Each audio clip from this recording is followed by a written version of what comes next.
So you've got this killer startup idea and you're ready to change the world. But before we dive into the deep end of pitch decks and investor meetings, let's talk about step one.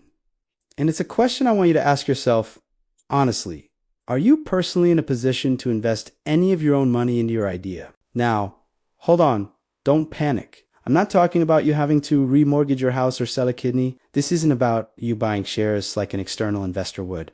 You're the founder. You already own all the shares at this point. This is simply about you committing some of your own capital to get the ball rolling on day one. And we're not talking about tens of thousands of pounds here. It could be as little as a few hundred or maybe 1,000 just to cover some initial costs. Think of it as a director's loan. You're essentially loaning the money to your own company, and the company will pay you back down the line when it starts making money.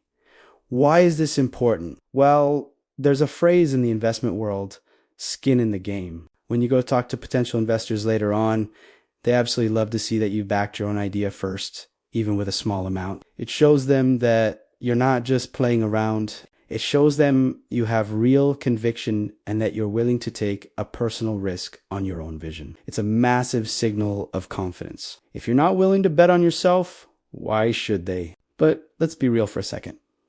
What if you just can't? What if money is incredibly tight and you simply don't have a spare £100 to put in? Is it the end of the world? Absolutely not. It doesn't mean your dream is over before it's even begun. Plenty of successful founders have started with literally zero personal investment. It just means you'll have to be a bit more creative in the early days. So whether you can put in a little cash or not, don't let it stop you. The most important thing is that you're taking this first step and thinking it through. Now that we've covered that, let's move on to the next step in bringing your incredible idea to life. Thanks for watching.